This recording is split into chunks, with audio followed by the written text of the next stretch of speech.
Welcome to the System Simplified podcast, where we feature top leaders who share stories on how to successfully systemize a business. Now, let's get started with the show.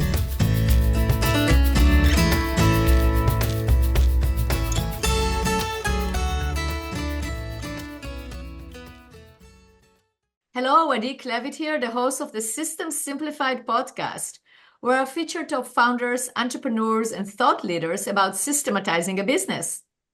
And today's episode is being brought to you by Business Success Consulting Group, where we create, document, optimize, and implement processes and procedures so businesses can grow and thrive. And it's my honor to introduce today's guest, which is Chris Dyer. Hi, Chris. Hi, thanks for having me. You're very welcome. I'm very excited to have you on this podcast. We're going to have a great conversation, and I'm going to first of all introduce you so our listeners will understand why. So, Chris, you are a workplace culture and sales expert, and you're the best-selling author of The Power of Company Culture and Remote Work. And you're the former CEO whose companies made the Inc. 5000 list 5 times. So that's a big deal, 5 times. And you named the #1 leadership speaker on culture by Inc. magazine and recognized among the top 50 global thought leaders. You help organizations elevate performance through practical research-backed habits. Chris, you advise brands like Johnson & Johnson, Intuit, NASA, and Berkshire Hathaway. And today you deliver high-energy keynotes and workshops that make work. I like that. And you're here to share your wisdom with the listeners, which is amazing. So thank you again for being a guest. Of course.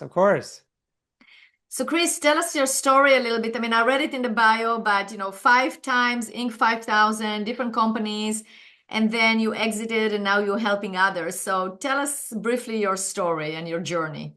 I mean, the short version to a long story is I was an entrepreneur and thought I was doing it right, and we just weren't quite ever getting to that high level that I wanted. We weren't winning any awards. We weren't growing as fast as I would have liked. And what I ultimately discovered when we had the recession in 2009 was that my culture was broken, that I was not creating the environment for my people to be the most successful they could be. And so I went on this journey to change the culture. And what I ended up figuring out was it wasn't just about creating a good culture. It wasn't just about figuring out these little things that we can do. It was actually my job to create the best place every employee would ever work in their lives. Wow. So that's a different level, right? There's like, hey, we want to be good. Okay. Hey, I want to be great. Even that alone, is a great accomplishment. But the final kind of like shift was, no, I'm trying to make this the best place they're ever going to work. That if they choose to leave and go somewhere else, they're going to regret it the rest of their lives. They're going to say, you know what? The best work I ever did was at that company. That was the best. If they retire, well, then they can retire knowing that they worked at the best place. And that's amazing. So Chris, let me ask you, I'm curious. Yeah. So let's do the before and after. So you went to work on the culture. You realized that the culture is broken or that there is something missing there in terms of the culture. So I have a few questions about that, but let's do the before and after. So before you start working on your culture, describe the culture in your company. I think it was a lot like most people who might be listening. We got along fine. Everything was okay. It wasn't bad. It wasn't toxic. But decisions had to come through me. I was the bottleneck very often in a lot of things happening in the organization. And I didn't mean for that to happen. But when you start off as a small company and you keep growing, you forget to undo some of these bad habits of.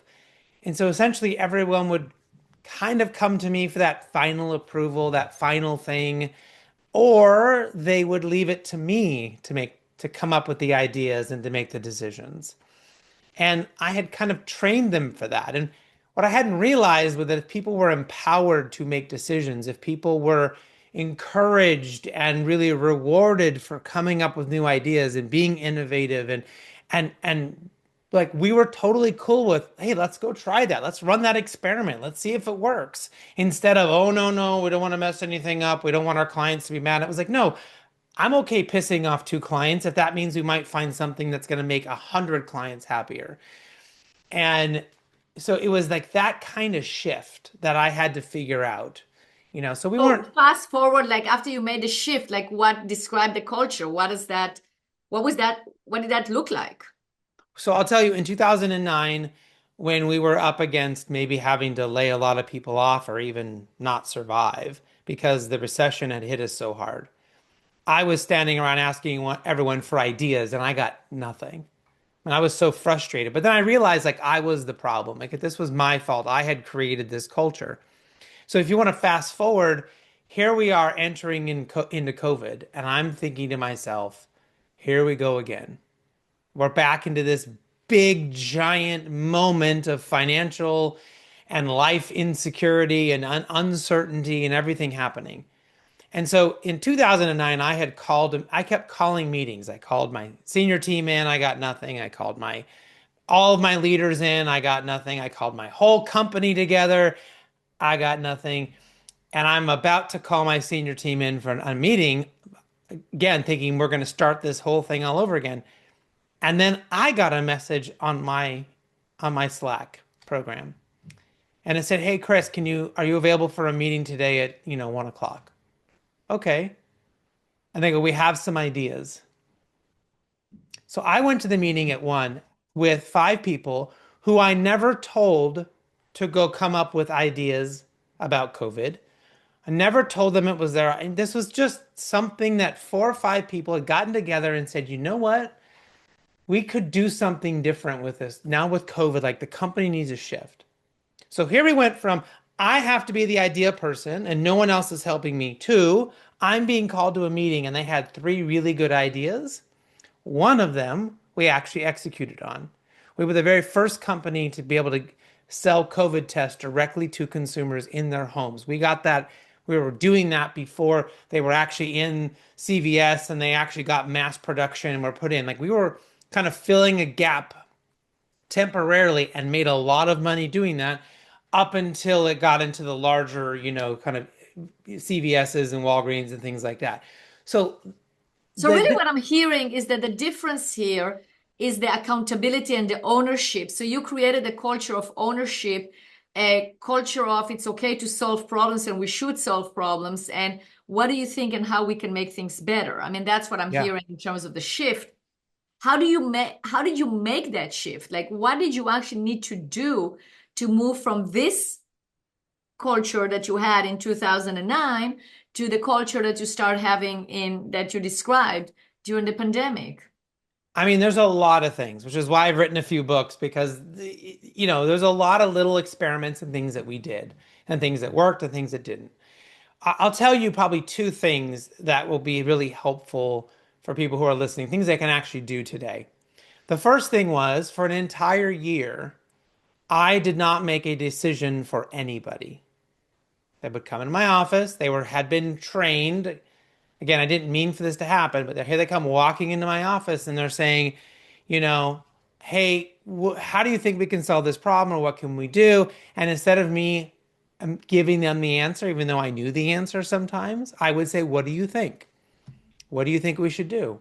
All right, go try it and let me know how it goes. Now, this never happened, but like if someone's going to go make $1 million mistake, yeah, you're going to stop them. Okay. I mean, there are some guardrails here, but I let people go and make $10,000 mistakes.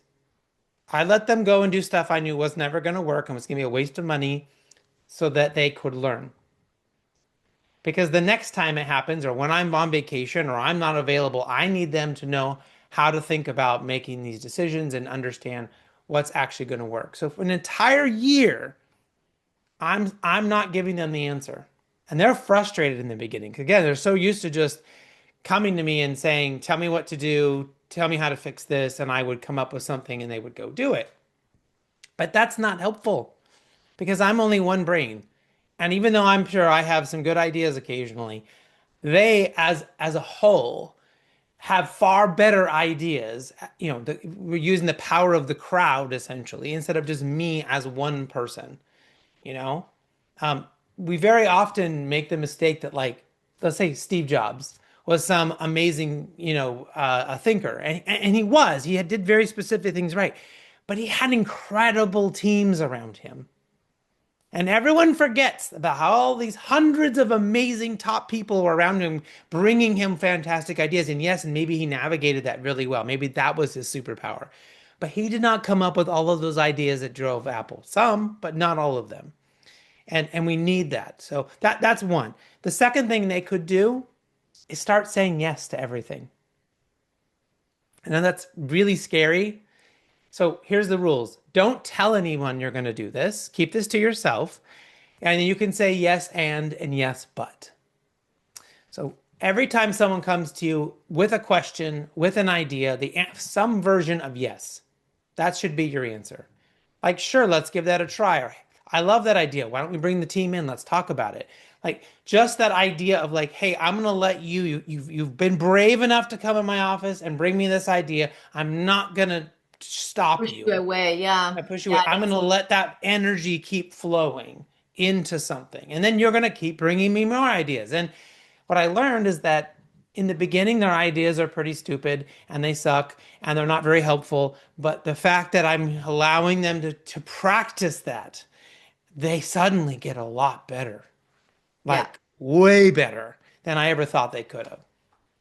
Yeah. Now, do you have we're all about systems. We systematize everything, and I actually, I wrote an article, I think it was to Inc. magazine or CEO World about how to create a system around your culture because it's really a system. That's what you are describing right now is like you are doing it in a systematic way.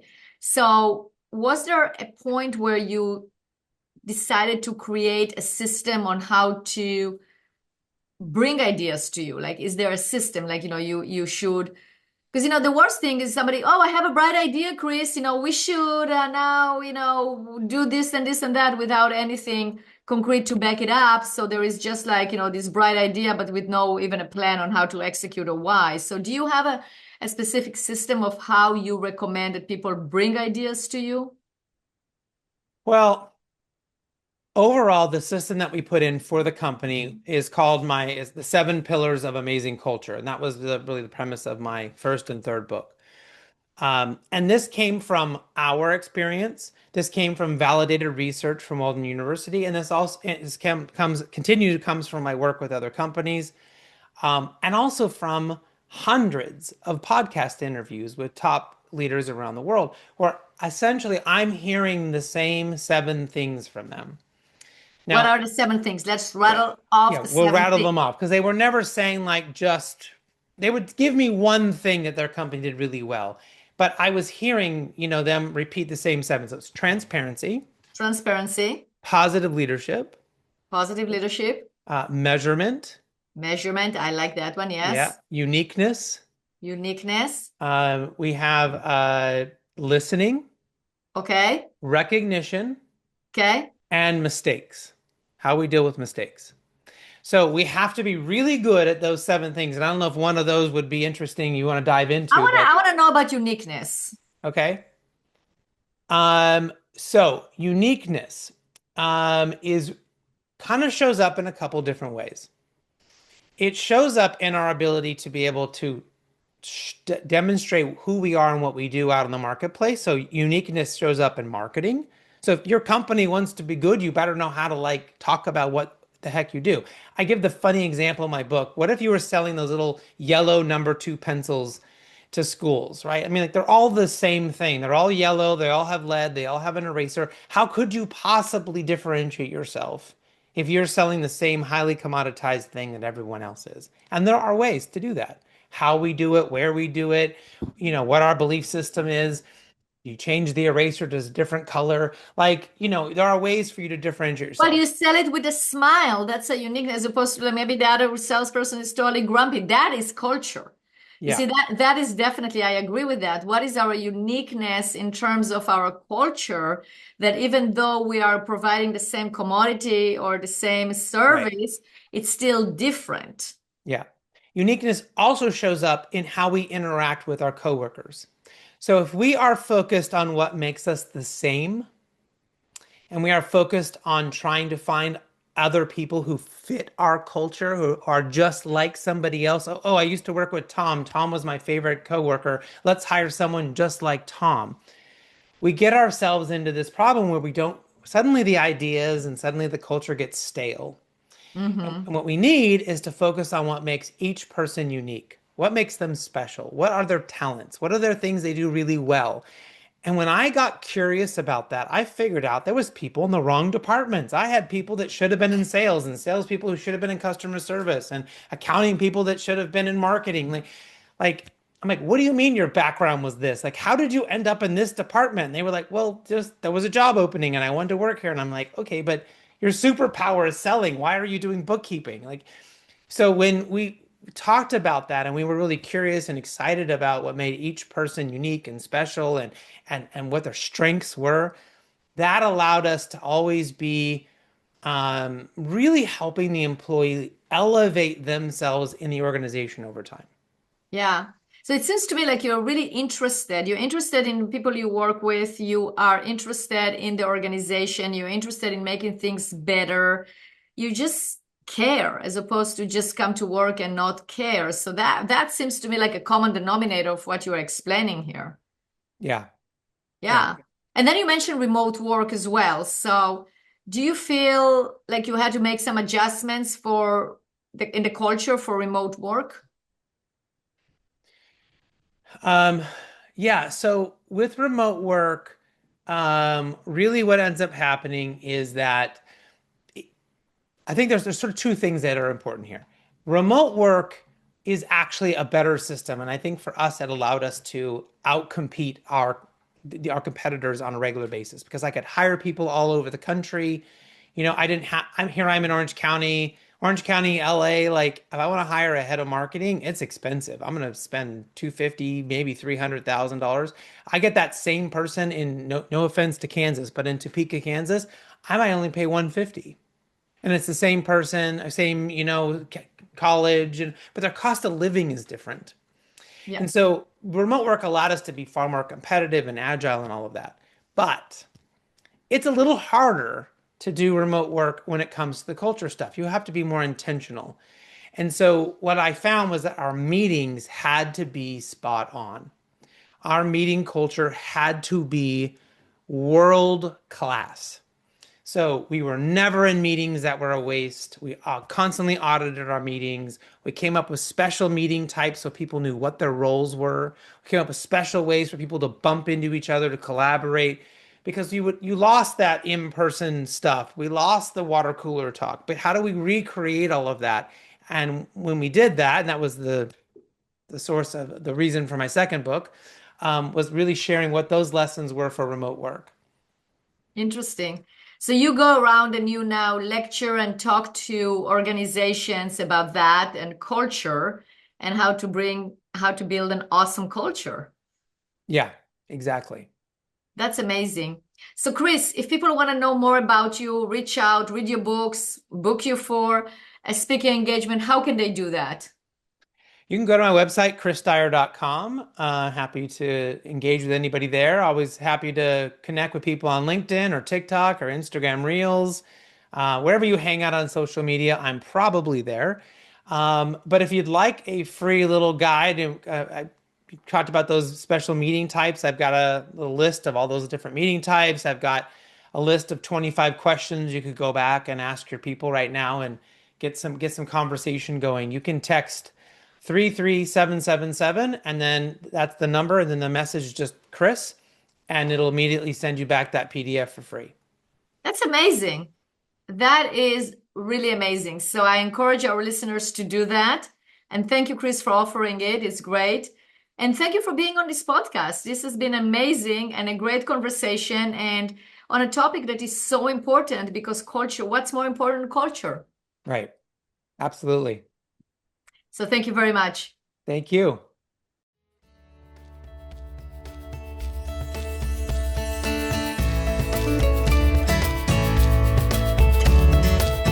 Thanks for listening to the System Simplified podcast. We'll see you again next time, and be sure to click subscribe to get future episodes.